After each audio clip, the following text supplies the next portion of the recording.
Yo, ladies and gentlemen. Good evening. Welcome to the Think Big podcast. We apologize for a little delay. We completely forgot we kept the time at 5 p.m. Arizona time, and Marlon lives in Arizona. I live in Texas. Sam lives in PST time, so it's like a whole bunch of confusion. But we're here, so thank you guys for patiently waiting. How are you, Mr. Marlon?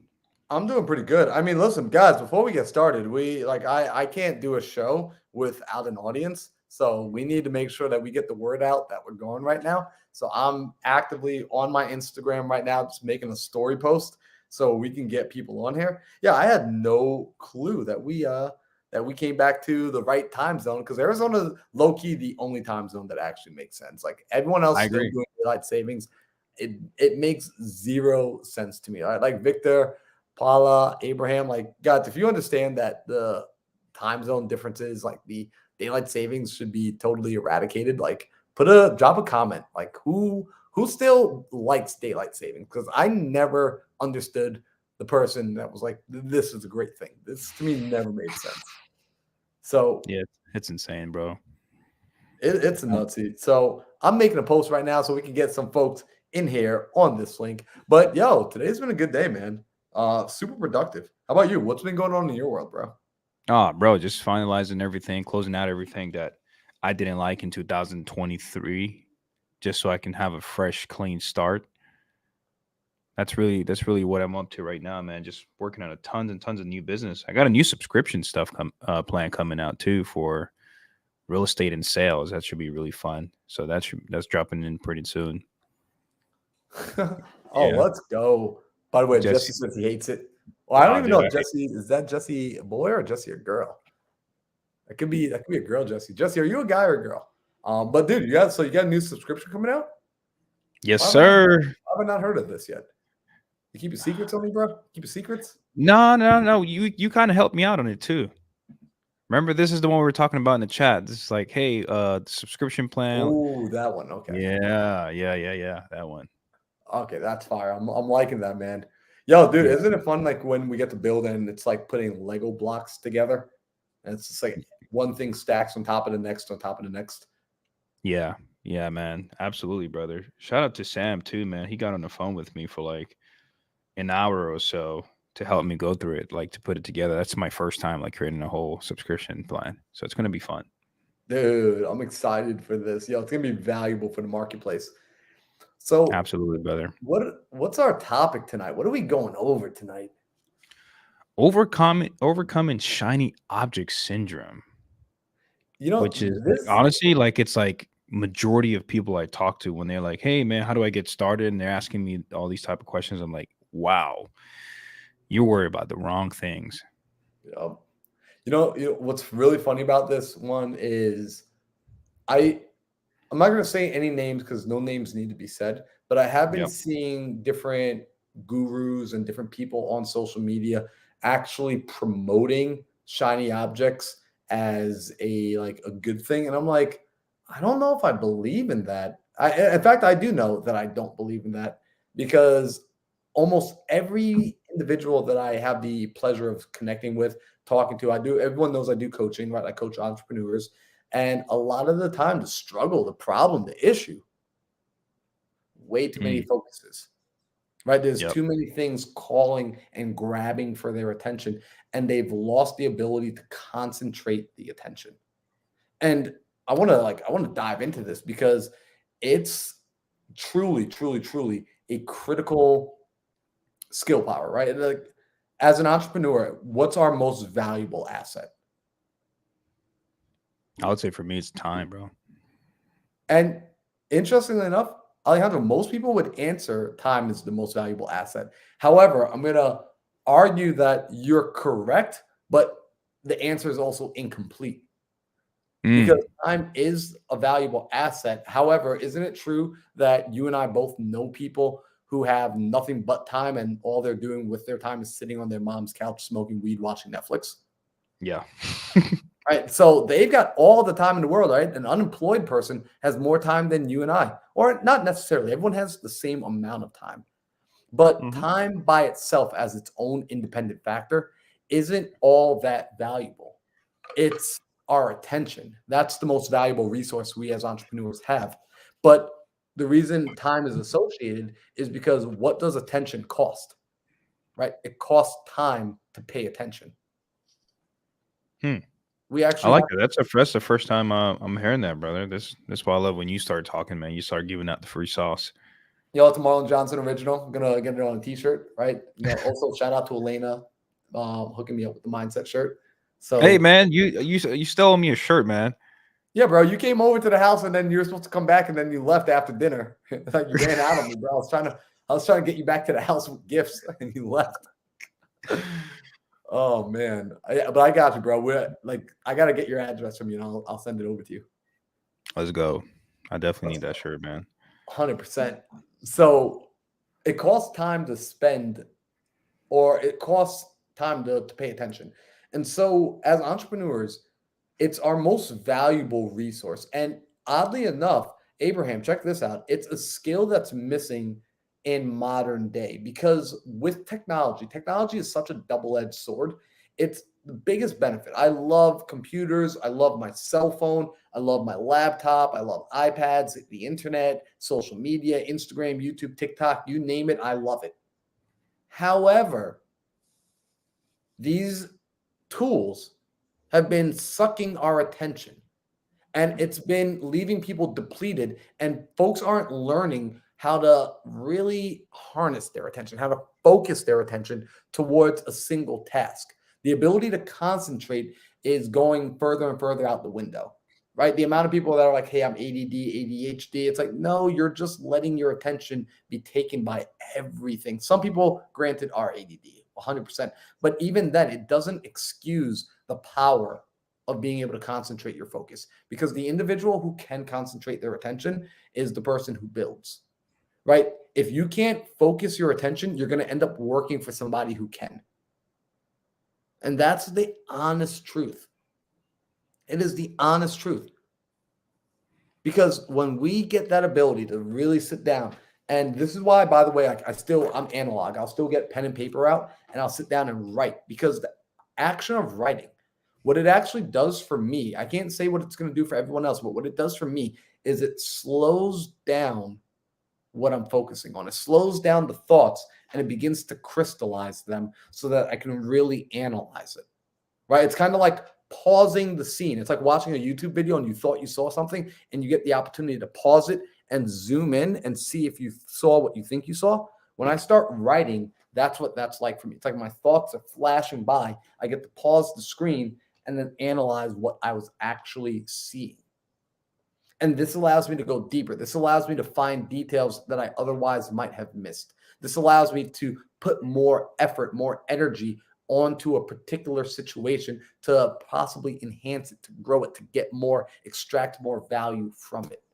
However, if you don't acknowledge this and you're allowing your willpower, because that's what it is, you're allowing your willpower to be depleted because something popped up over here on Instagram, and then something popped up over here on LinkedIn, and then on Facebook, and then this person is doing that. And now you want to start an Amazon drop shipping. You want to also start a social media agency. You also at the same time want to get into wholesaling. Now you're doing Gator lending, but don't forget the multifamily project you're working on. And next week you're going to the business buying mastermind, and you're doing all the things. You are now spreading yourself too thin. And this is the biggest cause of failure I see. What's up, Alejandro? I have a question, Marlon. I would love some like honest feedback from you, which it's always. I tend to whenever I find new things that I want to do. Like right now, I do have some stuff going on for drop shipping. I have the subscription thing going on. Then I have my businesses, but I don't ever let it intercept the other projects that I'm working on by just me waking up earlier. Like sometimes if I have like, hey, let me take an hour or two of working on this, I'll wake up like at 2 o'clock in the morning. And then by 8 p.m. I'm already done with two of the projects that I'm working on. Then throughout the other day, obviously it's, chaos and other businesses putting out fires. Do you feel like that's okay to do? Or do you feel like maybe it depends on the person? It depends on like the outcome. Like, what are your thoughts on that? Like, do you Great think question. doing that? Like, I'm open for feedback. 100%. Great Get question. it done. So, by the way, I love the fact that like you're like, hey, like I'm open for feedback. Like, let me hear what's happening. And so, to me, the answer is one. It's always going to depend on the person, right? So, typically, when I give advice, and this is good for everyone that's listening, when I speak to the general public. I try to give the statements that are going to best be blanket, and I also blanket like the most amount of people. And at the same token, I do my best to explain the thought process and the rationale behind it so that if a person's like, oh, well, based on your rationale and based on your thought process, I actually exist outside of that rationale. And this is why my situation is different. And that's why your advice doesn't qualify for this scenario, because that is also important. Now, in a case like you or a case like an individual, because are there some people that do manage multiple things? The answer is yes. I come from I listen to a lot of Alex Hermosi, and I like to listen to him because he's that wildly successful and he explains his thinking. So I always appreciate when a person explains why they're thinking what they're thinking. And I'm never going to forget that Hermosi was talking about a coaching client he had. And I promise you, I'm going to come back and circle around. I just like to lay a runway first, just like one of our other mentors, Pace. So Alex was explaining that he had a guy, two different guys actually, but one in particular that came to him and was saying, hey, I got this business over here that's doing, I forget what the dollar amount was, but it was a pretty hefty amount. It was probably like $600,000 a year. And then another business over here doing like $300,000 or $400,000 a year. And the guy was like, I'm just trying to figure out how I can earn more money. And Alex looked at him and said, well, why not like get rid of one of your businesses and put all your attention into one? And he said, well, because two checks is better than one. And Alex was like, no, one really big check is better than two. And he said that's like the hardest thing that we have to do as entrepreneurs is recognize, are we more potent when we're able to concentrate our efforts, or are we diluting ourselves by going into vastly different avenues? And so then when I look at the people, because Alex says that, but then at the same time, if I look at his portfolio, it's like, well, dude, you own a portfolio of different businesses. However, when you look at what he does, he stays concentrated in one particular skill, one particular niche. So although he's in different businesses, it's only one hat he's ever actually wearing. And because he took one and he focused on it so long and blew it up so high, it gave him the leverage and the capacity to go out and now to be able to attract the highest level operators to work with in the other businesses. So he's not worried about going and finding people and building them up to that point. He's able to simply attract those A-plus superstar players, and every new endeavor, he's not starting back at zero anymore. In fact, he only acquires if the business is already doing 3 to 10 million, because that's where he was able to get himself to comfortably time and time again with his own venture. Well, he got himself way past that, but he's like, you know what? That's our baseline for who we're going to start working with. Because if you're able to get there without me, I already know that you have one of the qualifications to be the sort of operating partner that I can work with that allows me to stay inside of my zone of genius, and it lets you operate and work with my framework inside of your zone of genius so that we can truly 10x this collaboration. So from that standpoint, for you, I would ask that question of, do you feel that either you're waking up earlier, which is ultimately a trade of time for, experience, time for money, time for whatever you're trading the time, right? But is it possible to, and I don't know the entire ins and outs of why you're inside there, if it is just one hat you're wearing across the different projects, or if it's different hats that are being put on for different things, in which case the process of switching hats and putting one on and taking the other off, that can be ultimately, it's messing with the processing power of the computer. It's a lot of tabs open on the computer, and the computer's running video processing, video games, email, and YouTube all at the same time, versus this computer is dedicated purely to just processing videos. And because that's all it does, it can do it at an even higher level. That makes sense. Makes a lot of sense. because I tend to give like very long answers for very short questions. No, that makes sense. I would say most of what I do is just more like trying to. I guess I'm like kind of like the box, like when you have a puzzle when you buy it comes in a box. I Hmm. guess it's like I go create the puzzles, and then I go find somebody to put the puzzles together. If that makes sense, it's like, Hmm. hey, I have this vision, but I can explain it. Let me put it together, and then it'll be it'll be easier for me to explain the vision when I can physically show you the fundamentals of how this can grow to XYZ. So it's kind of like just creating something, putting a vision in writing, and Yep. then just having an operator. Hey, I need an operator to do this. Yeah, So but like that will typically take like I don't know, probably like a quarter, and then for like the rest of the year, I'm not doing anything other than just solving big problems. got you. And then once that puzzle is put together, do you look at the puzzle and say, okay, it's pumping out, X amount of dollars and I'm happy with it? Or it's like, hey, the puzzle's pumping out X amount of dollars, but now like let's 10x what the puzzle can do. Like let's upgrade the puzzle. The same puzzle, let's like come back and like upgrade it and put more focus and attention on it and then really get that puzzle pumping and growing. And Yeah, as that one trunk grows, the branches other things could eventually branch off of it, but from a Mhm. thicker base. Yeah, it's always so for me. Like a lot of the stuff that I do, Marlon, it vertically integrates with my current lifestyle. Mhm. Like it all integrates with all the businesses I have. It's somehow a connection. So like if I have a wholesale company, people ask, "Hey, what TC company you use? Hey, what VAs do you use? Where do you skip trace your records? Where do you pull records? What CRM you use?" It's like all of it lines up with like this is a company that I put together for you guys to use that. Yeah, and it's all operated by different partners in each of the companies. Got you. Right. And so what's cool is actually it's really interesting, right? Because for example, I'm going through something right now, where as I'm building out my business right now, I don't think I gotten a chance to like share this with you. Is I've Mm, been running around like crazy for the last 3 weeks. So you and I haven't been able to hop on a call in a while.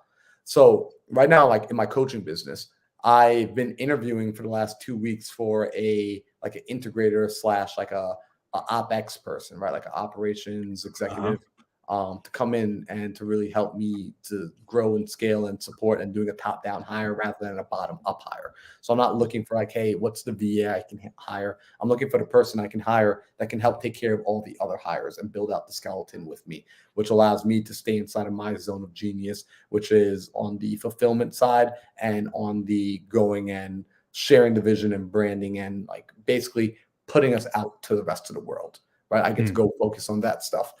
And so as I'm having those conversations, like I'm very actively looking for that human I can bring in who's going to mhm. help me grow this one thing. And as we grow this one thing, my thought process is, okay, let's not stop growing this thing until it's a seven-figure per month empire, Mhm. which is very doable within, I would say, a 3-year time frame to get there. Quite honestly, it could get there sooner. I think the slowdown is going to be not a matter of like us making sales. It will be the fulfillment, making sure fulfillment doesn't bottleneck and like throttle down in the process because that's what happens with most businesses. It's you can make the sale, you can market and make the sales, but it's like can you fulfill on the back end?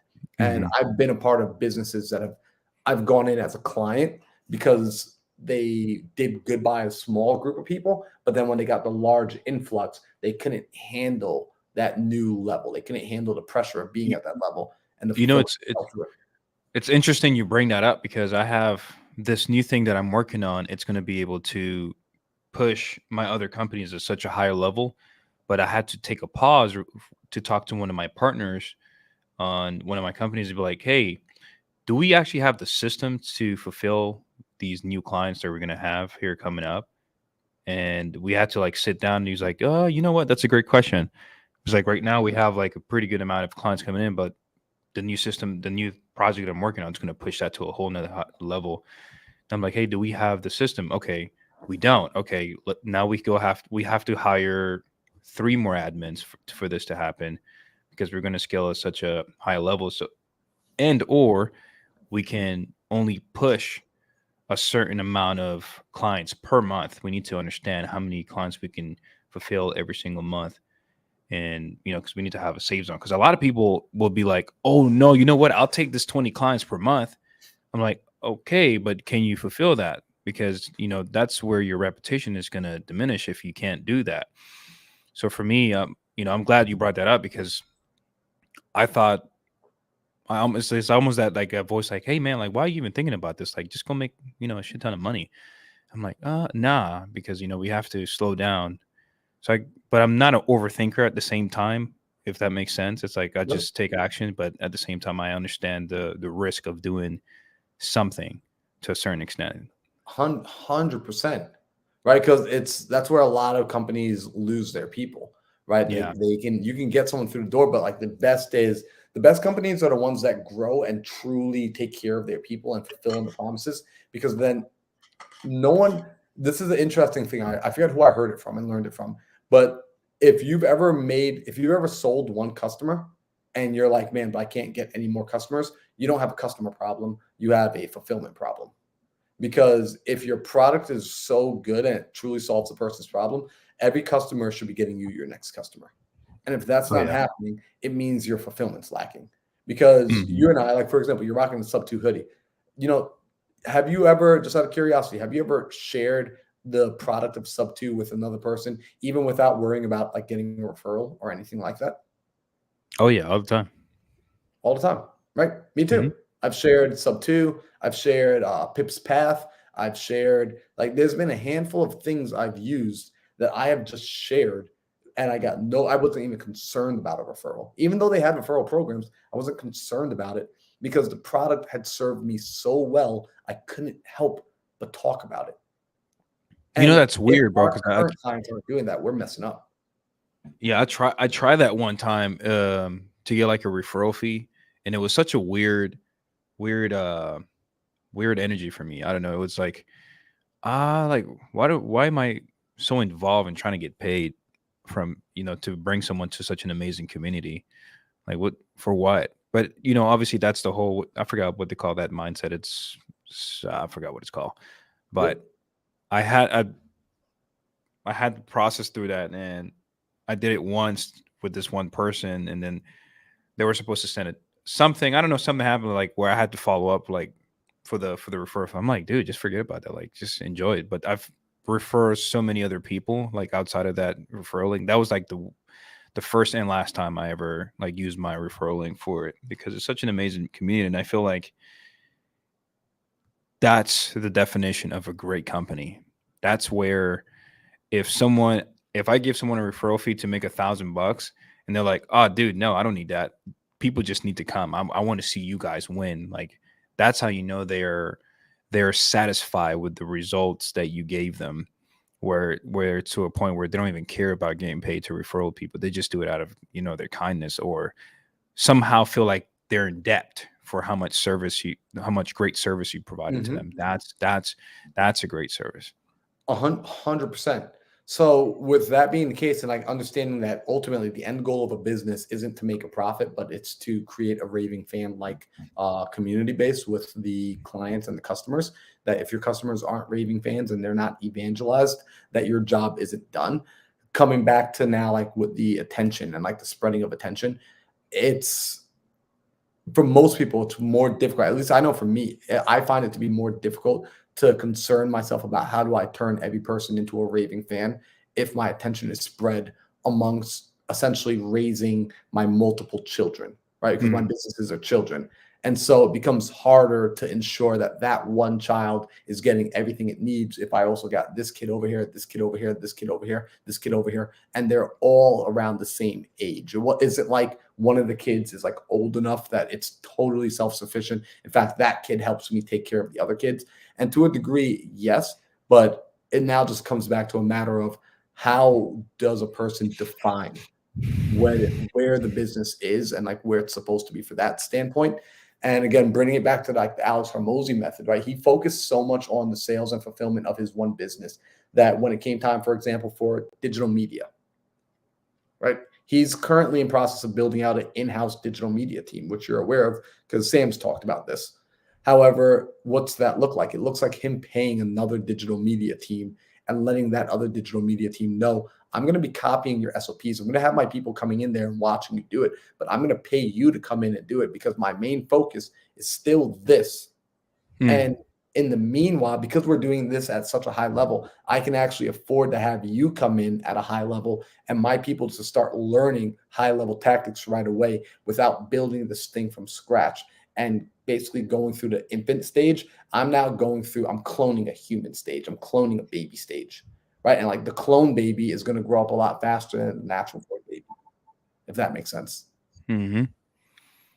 Dang, I'm loving these analogies, man. I wish we had someone that could like animate as quickly as like we can speak, because it would be so cool for people to see the pictures I dude, see in my head. that would be crazy. How That would be freaking crazy. nuts. We'll probably just need to start like recording it into a folder and have someone do that. Hire somebody. Yeah, full-time. we got an AI. Like what we gotta do is we gotta get a live AI host on here as well. Like one of the hosts of the Think Big podcast is just gonna be like AI. And the whole job of AI is just there drawing what we speak. Yeah, I bet there's probably like a Google extension for that. Probably is. And Yeah. if it's not here, it's probably like 4 months away. Yeah, probably. Yeah. So Heck yeah, from that standpoint, like that's where I look at it from a standpoint of just the growing of the businesses and doing those things. Because to a degree, it's funny, when I was on my interview today, I was interviewing the potential integrator, and she said something that I thought was cool. She said, you don't change anything with no as your answer, right? Like you have to say yes to open yourself up to new opportunities. However, it's like understanding the strategic yeses.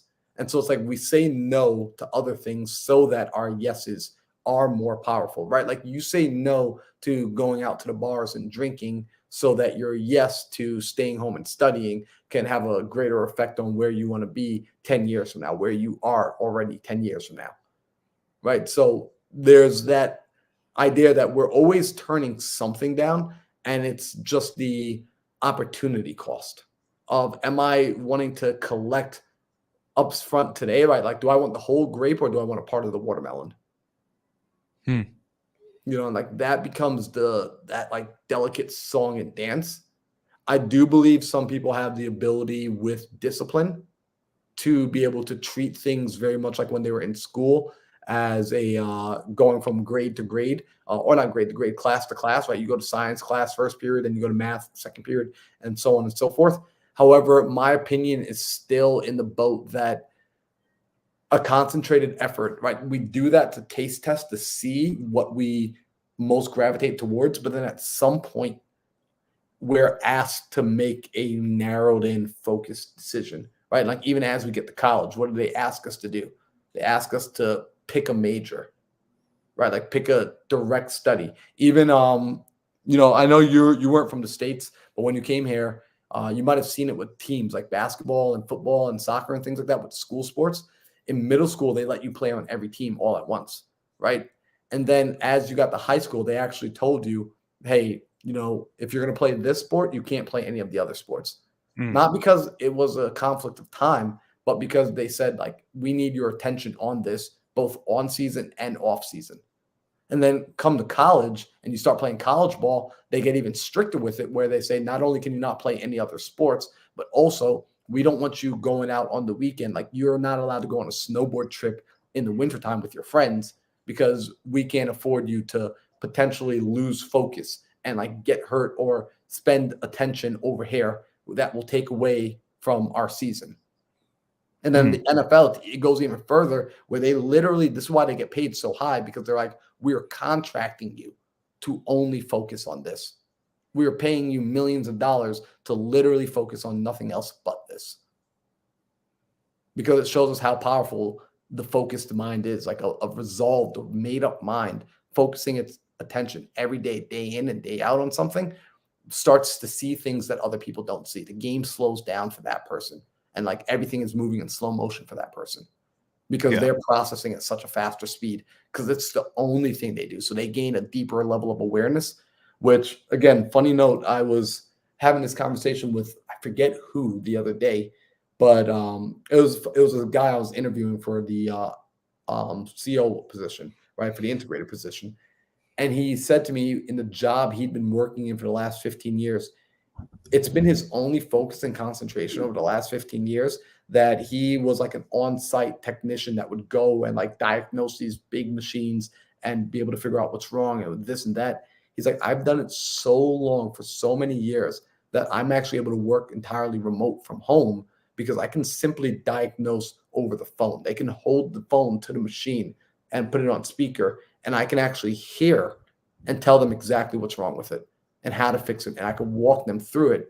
But that's only a result of concentrated effort over the last. He's like, this is what I did for 15 years, right? Like I can do something that no one else out there can do. So that's where like I look at like the power of focus coming back to like a business. It scales. It scales immensely. And you know our buddy Logan Mazanera, right? He and his wife Katie, they've scaled their cleaning business to over 7 figures because, and Logan was an interesting guy. He and I were hanging out at Pace's house one night a couple of months ago. And I think I shared the story. I watched a young man come there and he had asked both Logan and I a question about like this opportunity. Like, hey, I got this thing going on and would you be interested to get some details? And my answer was, possibly, maybe send it over and I could take a look at it and I could see maybe if it's something that I can think about doing. You know what Logan's answer was? No. And wait, dude, he answered so freaking, it made me sit there and realize, damn it, my answer actually is no. I already know my answer is no. Why did I even give room for this seed to be planted in? It was so interesting, dude. And I seen how locked in he stayed.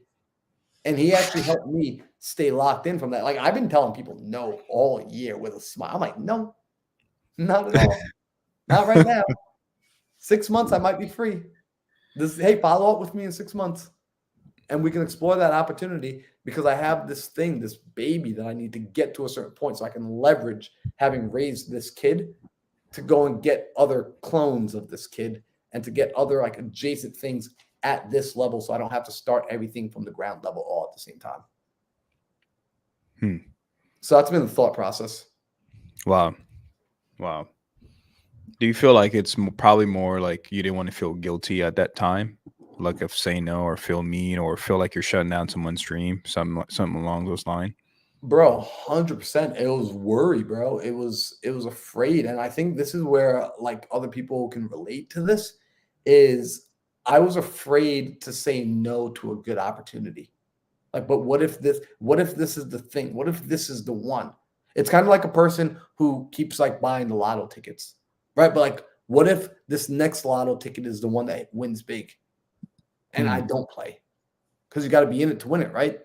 And then I started realizing, like, wow, I'm approaching this from the wrong emotional standpoint. I'm approaching this from a scarcity standpoint versus a belief and a trust that, hey, the original plan I had, like I saw the original vision in what I was originally doing.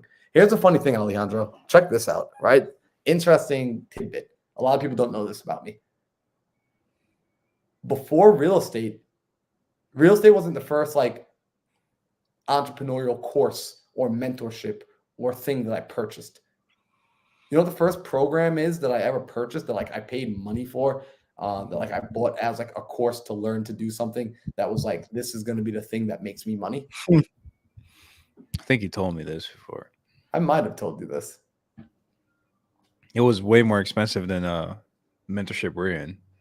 Well, that was another real estate mentorship, and that was you're absolutely right. That was like almost that was more than 3 times expensive than what the one we were in together. But even before that, it was Dean Graziosi and Tony Robbins KBB program, their Knowledge Broker Blueprint program, that would essentially teach me how to run masterminds and basically be an online coach, which, funny enough, what do I do right now? And here's the crazy part, Alejandro. This is the part that people don't know.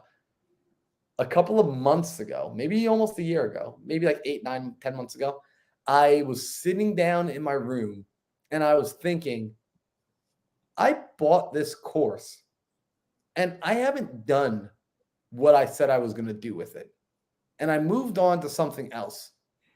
And if I keep doing this, am I going to always be the person that kind of starts, gets a little trickle, but never fully opens up the dam the way it was like the way it was presented to me? The vision I bought into was technically this should have been the last thing I ever needed, and everything else was a bonus on top. Right. But I didn't execute on it the way I was supposed to. So I actually went back to that course. I went back in to the course I bought 3 years ago, over 4 years ago. And I started going through it like a brand new student again. I started to extract it from it. And what did I recently run? I ran my first mastermind, back in September. That was a product of me fulfilling on the freaking course I bought way back when, and going back and looking and seeing like, okay, I allowed myself to pick up more shiny objects. So before I grab any more shiny objects, like, let's get back clear on the vision. This is the vision. Cool. Let's maximize this vision. Let's max this puppy out. And then as we max this puppy out, I need to make sure that as anyone comes to me with anything, if it's not to help speed up what I'm currently doing and it doesn't take away from me doing what I need to do, then I can say yes to it. But if it requires my attention to be spread in any way, shape, or form, I'm temporarily in a state of saying, not right now. In fact, I just had this conversation with another guy who I love this dude. Like, me and him are like, we want to partner together. He's got plenty of experience. I told you about him. He's like almost like a bit of a mentor to me right now. And we're just like having fun. We're collaborating, we're talking. And this morning, he and I had a meeting because we're meeting weekly, just keeping the conversation going. But I told him, I was like, hey, listen, I got to be honest with you. This is fully on my heart right now. Right now, as you and I are figuring out how we can work together, I need to let you know where my priorities are, where my head is at, and I need to express this to you. I'm working on building out my coaching business. That has my full attention. That is like my wife. I am married to her. I will get back in bed with her every single night. I will not stay out late because I'm coming home to her every night. I will wake up next to her every morning, right? Like, this is where I'm at. This is what I can be loyal to until she and I get to this point. And then she will allow me to go hang out with friends again. But as of right now, my business needs me to get us to that point, and doing anything else will distract me. I just need to let you know that, because if you're okay with that and you think I can still be a part of your thing, but you're okay with me being fully attentive over here, and you see a way that me doing this, you can plug yourself onto what I'm already going to be doing and it'll help that thing grow, cool. But if you're going to require responses from me, if you're going to require input from me, if you're going to require anything from me that is outside of what I already have scheduled to do, I have to say no right now. Even if it's a minimal, even if you're like, well, it's only 15 minutes a week, I have to say no right now. Because direction matters more than speed. And that right now is me moving in the wrong direction. And it's tough. It's scary because you feel like, man, am I losing out on an opportunity? And like, I was nervous to have that conversation, but that was a conversation I had this morning. And what's interesting is, he luckily, like, and what I love about him, he was absolutely okay with that. He was transparent with me about it. And we talked about, he's like, hey, well, within the vision I see of this, I see how it pours directly into you at no cost to you, that only acts as a benefit, and it actually acts as an accelerator to everything that you've already told me you want to do, and I will handle it. And I said, well, how can I argue with that? You're going to do it without me? I can't argue with that. And do you just need me to do what I've already been doing? Perfect. Like, that is absolutely perfect. So from that point, I'm able to be a part of something without needing to take away from my main duty. And like, I think about, why am I blanking on his name? We just had him come on the podcast. Your awesome friend, Airbnb. Rob. Robert? Yeah, Rob. Right. Robert, freaking awesome. I like literally found myself thinking about him, about how he stayed focused on that one niche in the Airbnb space. And then as it grew to a certain size, then he began to start pulling these other opportunities into the world. He started to pull these other opportunities into his space, but now he had leverage because he's like, hey, look at what I've done here. So then it lets him skip that beginning sense again, that beginning state. So yeah, I It's hope. crazy. I watched him grow from like Mhm. his first Airbnb when I was watching when he was probably getting like I don't know 300 views on YouTube, some along those lines. I was like following him because he was so excited to get his first Airbnb and just immediately started showing people how to do it. Um, I was one of them, one of those students, and then here he is. Like every year we just touch base, and now he's like, "Oh yeah, man, I'm doing this. I'm acquiring this 50 unit or whatever." I'm like, "Oh my god, that's crazy." Same industry, same method, just bigger and a higher scale. Dude, right? Isn't it nutty? Like when we see what can be done by like just like diving in. And that's honestly, Marlon, that's the downfall with what we have going on right now. Oh, we lost Marlon. Hopefully he's good. But I was going to say that's the downfall with a lot of people. Oh, he's back. We lost you. I'm back. It's all good. I Hey, accidentally plugged in a mouse and clicked the back button on the mouse. I was gonna say that's the downfall with like I don't know if it's just this generation and makes me sound old, but people don't people are not patient, man. They don't. That's not a skill anymore. Like there's people like I've met and a month in, like, oh yeah, this is not for me. 90 days in, oh man, yeah, this is not for me. What? Where are they getting this information? Where are they getting this idea that success is overnight? Success is going to be within 1 year. Where is this coming from? So like when I have people come in and want to work with me, I give them an upfront contract. I'm like, hey man, like this is not no 90 days, whatever. Like if you want to work, give it 90 days, and sure, if you don't think like this is something you can do for the rest of your life, don't do it. Don't do it. And there's no patience behind that as well. But they're like, okay, let me see if I can get rich within 90 days. No, that's not the point.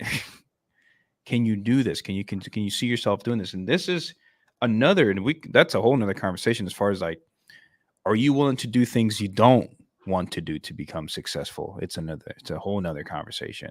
Because I do that very often. I think Marlon, you do that a lot too. It's like, I don't want to do this right now, but it's not what satisfies you. It's what's required to achieve that goal. And a lot of people lack that skill. Like, dude, shut up, stop complaining, and go through the pain to become successful. It's painful to be broke as shit too. It 100% is. Well, you know what? It's interesting, right? Because like I always ask that question. I was that kid that just kept asking why, right? Like, do your homework. Why? Listen to your teacher. Why? Right? I just kept asking why. I never grew out of that. And so when I would ask the question on why are so many people, myself included, right? Like we all want things and we want it yesterday, and like I want it fast. And you look at why, and it's like, well, how have we been trained to think? This Mm. this tool gives me everything I want so freaking quickly. All right, like I want to know the answer to something, I'm gonna Google it. I want to watch a video, I'm pulling it up on Netflix. If Netflix takes longer than 10 seconds to load, I say, like, what's wrong with your internet? Right? Like, because things are coming so much faster that we're not used to sitting and just waiting. And quite frankly, how often are people actually unplugging from their devices? Right? Like, I make it an intentional practice to unplug from my device. Right? I I just do started things like that go camping, the I other go day. hiking. Say that again? No, I just unplugged. Like it's like a cycle. I go like through a phase where like I'm just trying to detach from social media. YouTube. I'll Mhm. delete all the apps because having the apps are it's very easy to be tempted to just go on the app. It's like your finger is almost like a brain on its own. It's like you pick up the phone, Uh-huh. like, oops, I'm on YouTube for the next 2 hours. What just happened? So like 100%. I just delete it. And it becomes uncomfortable to like search something like on the actual Safari or Google Chrome and search YouTube. It's more work, which then is like, okay, I'm not interested in doing that. And it feels great, 100%. man. It feels really great. It feels like I had this weird scenario, Marlon, where I felt like I couldn't like I wasn't creative in my thinking at some point. Like when I was trying to find something to like a solution to a certain scenario I had going on, I'm like, why can I not think? I'm usually able to think around these things, and I need to go back to feeding my mind healthy information. And that's as soon as I told that to myself, and this is self-awareness, which again, it's another skill a lot of people lack. I'm like, okay, cool. I'm just gonna delete all this stuff. I'm gonna delete YouTube, Instagram, Facebook. If I'm getting on Facebook or Instagram, it's gonna be about business, which I can access to my computer. And just scrolling on there, like, nah, dude. And then now I'm back to my waking up earlier, and like it's no longer, I'm not really tired for say, like you ever felt like your body, it's like really weak and you Yeah. just keep like, but there's days where my body, it's like, oh, we're up, let's go. Mm-hmm. And like that's, I feel like that's has to do with a lot with how you feed your mind all day throughout the day. Because it's a very, our Huge. mind is a more most valuable asset that we have as internal. So it's funny you say that. Daryl and I were having this conversation 2 nights ago, and he and I were saying because we constantly listen. Everyone that's listening, I am a human, right? I'm a high performance coach. I have been able to produce some awesome results in my life. I help other people produce those results as well. However, I'm still a human. Which means on occasion I still make mistakes. I'm still every day overcoming the some of the challenges. It doesn't get easier. You just get better. So like I've just gotten better. So I make less mistakes on old problems. And now there are new problems that I get to make new mistakes on. And so with that being the case, I was explaining to Daryl the other night. I said, like actually I caught myself in a place where I was like, ooh, dude, I had like picked up the habit again of just at the end of the day, like after being just so drained and so tired of going to my phone to get that quick dopamine, right? Because when we go on our phone and we're scrolling, we're looking for dopamine. At the end of the day, we're looking for a little bit of release, a little bit of pressure, and there's multiple ways to get dopamine. And your phone and your scrolling, it's not that it's a bad way of getting dopamine. It's you just have to look at it like food, right? And so if I have dopamine meals, my cell phone is the desserts of dopamine, which means in Hmm. small amounts, it's fine, it's tasty, it's nice, it hits the spot. But if I only ate dessert for dinner, how am I going to feel the next day? Awful. Hmm. Whereas some things that I do for dopamine, like for example, getting in my ice plunge, that's like a nutritious meal, right? Like it's steak, but it's not the whole steak, potatoes, and vegetables. It's just steak where it will release endorphins and dopamine for several hours and I don't get a heavy crash after it. And I do too much. It's more like a snack, if anything. The real meal is fulfilling on a project, right? Putting work together, doing something that takes time to build up, right? Concentrating for the next 30 days and hitting your goal, right? Closing your first deal after being persistent, persistent, and persistent, right? You get that dopamine release that comes as a result of putting in the work, putting in the effort, putting in the time. And that becomes like a very nutritious meal. And so understanding where we're getting the dopamine from. So I was telling Daryl, I said, listen, man, I actually found myself recently scrolling on social media at night before bed, and not before bed, but like after 8 o'clock. 8 o'clock is typically phone off time, but it'd be like 8:30, and I'm like sitting there scrolling for like 15 minutes. And then it's like, oh, man, like I didn't want to do that. Why did I scroll for 15 minutes? You know what? It's time to delete that again. It's time to Hmm. reset, come back to base, and not just delete, but replace. What do I want to be doing with that time instead? In my case, it's just go to sleep. Like I actually just want to go to sleep because I wake up so early in the morning and I have these long days. So cool. Let's replace that with bedtime. Let's replace that with being rested. Because the better rested I am, the more will I have, the more willpower I have to go about and do the things that I need to do, the more intentionally I can show up. And just having that reminder and coming back to it. So it's so interesting, right? Because again, this comes back to, we started off talking about shiny objects, but like what's the opposite of shiny objects? It's laser-like focus. Right? If I had to ask a person, hey, would you prefer to be distracted by everything that comes your way, or would you prefer to have laser-like focus that's concentrated on one position and it burns a hole through that? Which would we prefer? Now, odds are most people are going to say, hey, I would like the laser-like focus, but the challenge that I have is I don't know where to concentrate my laser-like energy. All right, that's fair. Right? Because like a laser beam's not doing me much good if all it's doing is penetrating into the middle of the ocean. But if there's a safe that has all the gold I'm looking for sitting somewhere, and I could point my laser at that, and it's going to burn through that safe, that's where I want to leave my laser. Because all the treasures I want are inside there. And even though there might be 100 other little safes around, those safes only contain less than 1% of the treasure that this big safe has. So I'd rather just leave my laser focused on the big safe. That's personally the game I'd rather play. Love it. Marlon, do you keep a log? I have one of my clients for my zero compromise program. Oh, there you go. There you go.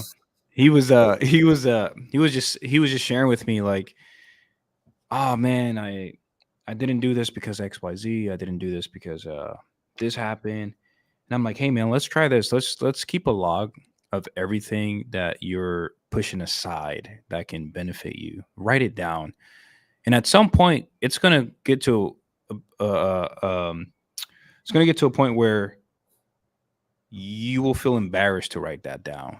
Like, oh, I am not going to make that 20 call today because, and you have to write it down in that format. I am not going to do this because what's the reason? Is the reason more important than your goals? And then you start to send this message and you can physically see the message you're sending to your mind like, oh, that doesn't feel too good, right? And then if you did write that down, then he has to bring it to me as an accountability partner the week after. Hey man, what happened? Why did you put that to the side? And that has been helpful for me. I get to a point where I write it down in the morning, or I just sit there and meditate on what's going on. Like you can see, like I don't even have my TV here anymore, bro. I took away maybe 40% of electronics that I had in my office, took it all away. It was just really distracting. I felt like it was really distracting. And then man, took it out, took my TV out. I had a TV behind this monitor here, took it out, everything out. I just want the necessities that I need to work and achieve the goals. Abraham, what is the zero compromise program? It's a program I have. It's like really limited access. I probably take 5 people every quarter that I can help them on building consistency and discipline for the right goals. If you want to know more, just DM me on Instagram. I'll share with you. But I love that. And guys, like seriously, reach out to Alejandro. He's one of the most consistent humans I know. With that, I would say, so one, I do keep a log, and I love the exercise of keeping a log, especially not just on the things I'm doing well, but on the things I want to change. Because a little over a year ago, I had an issue. I had an issue with credit card debt, personal, like not like good business debt. Like I'm talking like consumer credit card debt.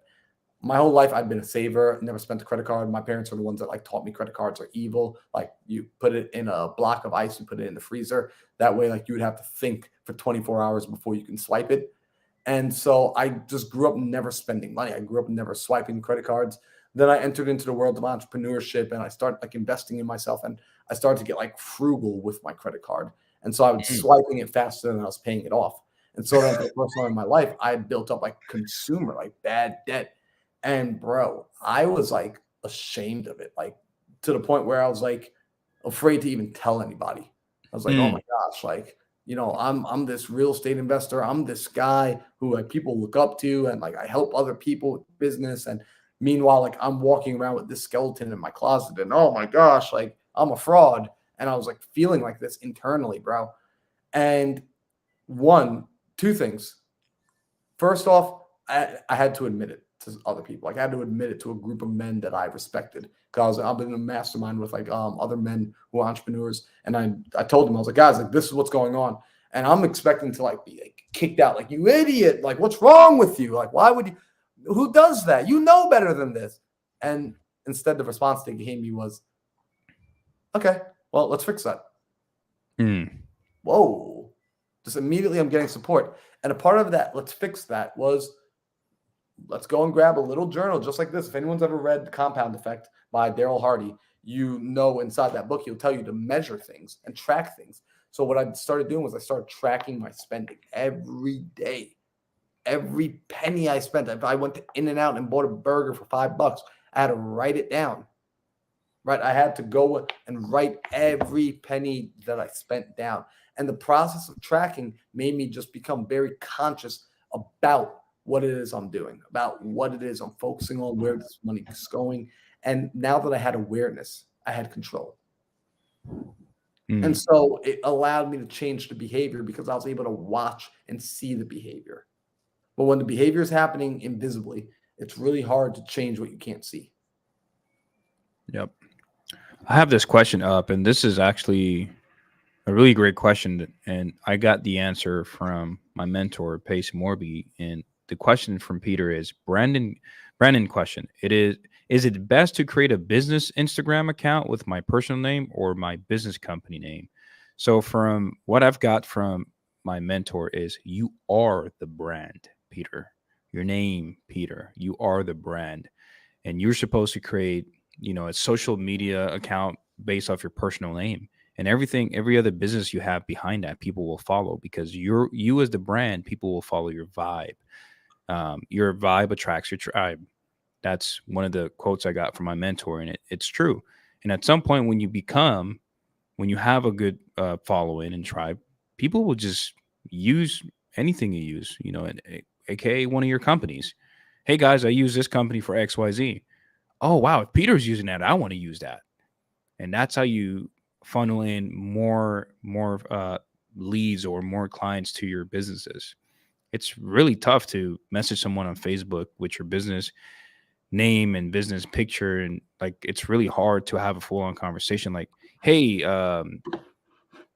property LLC, how can I help you today? It's really difficult to have a conversation. So just be yourself and create a following behind your name, and watch how people will start using every other businesses that you're using. Marlon, I'm curious to know any other takes you have on that, because I know you have a couple other things. And people, I've joined one of your stuff, bro, just because you're the homie and you're one of the most authentic people I've ever met. And yeah, I'm just gonna sign up for it. Why not? Yeah, so I agree with Alejandro entirely. I agree with you. Peter, you're on social media to connect with other people. And just ask yourself this question. How often do you engage with a faceless, nameless brand on social media? Right? Unless they're like an Adidas or like Nike or Polo or Ralph Lauren, right? You typically ignore all those random pages. And so as you're getting out there in the beginning, when you're first getting started, make your own personal social media, because you have to ask yourself, not what do I want, but what are the people coming on this platform? What are they looking for? They're looking to connect with another person. So especially if you're doing a business like real estate where you're providing a service, it's a human to human service, then you need to be a human on the other side of that conversation. If you get to the place later where you're only pushing a product that is like a commodity, then fine. It's okay to just simply brand as a business. But to Alejandro's point, you building yourself, you are your own brand as well. So I would focus on growing your name, yourself on social media. And later, after you get a bit of a following and you understand marketing and you understand sales and you understand your avatar, and you later down the road would like to create a business that can speak to the marketplace and have its own two legs to stand on, you will be able to do that. However, just think about this. Did Apple sell itself, or did Steve Jobs come and sell Apple? Right? Did Tesla Motors sell itself, or did Elon Musk come on and sell Tesla? It's the individuals. At the end of the day, we connect with people. If you can remember that, you will put yourself in a much stronger position. And if you can think about that as you grow, that you want to create yourself as a brand, and then your businesses are other brands that you just happen to endorse, this will allow you to create a separation of yourself and your businesses, which lets you continue to grow infinitely, while your businesses at some point will get capped due to the limitations it has due to the industry it's in. But I think we're at that time. We're above the hour, which is super dope. But I think we're probably going to start wrapping this up, because guys, I got another call to run here in like an hour's time. But freak yeah, man. What episode are we on? Episode 56. This is so wild. Yep. So, guys, I'm going to ask you to do the things for a minute. Like, quickly, first off, thank you. Thank you for being here. Thank you for engaging in the chat. Thank you, Peter, for asking the question. Abraham, Joel, Rashana, I appreciate y'all showing up and engaging and commenting and liking and all the good things. I want to know, I want to make this show more about you guys and less about us. And what do I mean by that? I would love for you to leave comments about what you want to speak about, what like the questions you have, maybe guests you want us to bring on.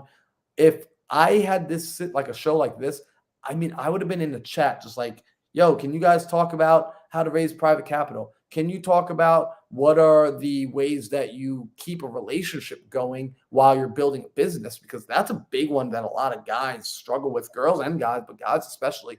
And you've got 3 guys coming from 3 different places. Like I've been in long-term relationships. Alejandro's currently in a relationship and Sam is currently single. So you got guys like that are across the board in all parts of the relationship lineage to be able to share with you perspective on that, to ask questions about like, hey, how are you handling, finances in a position where maybe you're in a season where it's not coming in? Guys, I've had dry months. I'm talking like 4 or 5 months in a row where not a penny was coming in after I already learned how to produce, right? I had months where money was only going out, not coming in, right? Talk about that. So let us know what you want to hear us talk about. Get creative, dig deep. You are a creative being. I want you to dig deep into that big old noggin of yours and come up with questions so that next week we can really make this a back and forth Q&A, even more of a conversation, just like Peter did for us tonight with that freaking awesome question, and just like Abraham did. So on that note, guys, be sure to like, subscribe, and comment. Do the things. You're not new to YouTube.